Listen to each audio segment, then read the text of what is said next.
ભરૂચ જિલ્લાના હાસોડ તાલુકાના ઇલાઓ ગામમાં આવેલ 100 વર્ષ જૂના ઐતિહાસિક પારસી પેલેસમાં તસ્કરોએ ચોરીને અંજામ આપી 1,36,000ના મુદ્દામાલનો હાથ ફેરો કરી જતા ચકચાર મચી જવા પામી હતી।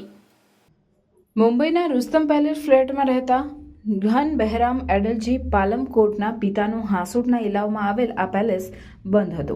1 વર્ષ પહેલા સુધી પેલેસમાં માલિકના ભાઈ રહેતા હતા, પરંતુ તબિયત નાદુરસ્ત થતા તેઓ મુંબઈ જતા રહ્યા હતા, જેના કારણે પેલેસ બંધ હાલતમાં હતો। 29 જાન્યુઆરીના રોજ ધન બહેરામ ચાવી લેવા માટે વતનમાં આવ્યા હતા। જ્યારે તેમણે મકાનનો દરવાજો ખોલ્યો ત્યારે અંદરનો સામાન વેરવિખેર હાલતમાં જોવા મળ્યો હતો। તપાસમાં જાણવા મળ્યું કે તસ્કરોએ પેલેસના પાછળના ભાગની બારી તોડીને અંદર પ્રવેશ કર્યો હતો।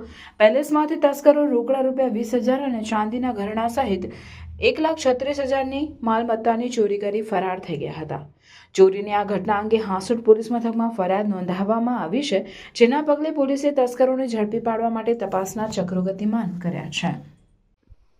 મારું નામ ધનબેન બેરામ પાલમકોટ છે। હું મારા ડેડી અહીંયા ઇલાવ ગામના વર્ષોથી રહેતા હતા, જીનિંગ ફેક્ટરી બંગલોમાં। આપણો 100 વર્ષ જૂનો બંગલો છે।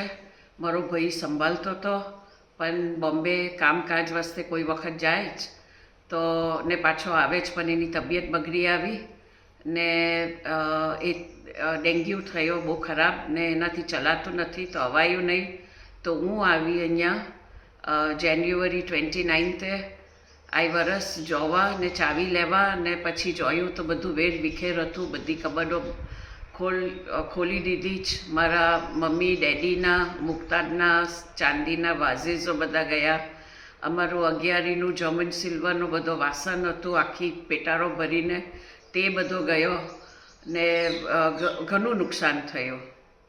પોલીસને જાણ કરી? હા, પોલીસ આવ્યા, પછી પાછા ઇન્સ્પેક્ટર આવ્યા, પછી હાસોટમાં પોલીસને ત્યાં FIR લખાવી, કાલે નોંધાવેલી FIR તે ચાલુ છે એ લોકોનો।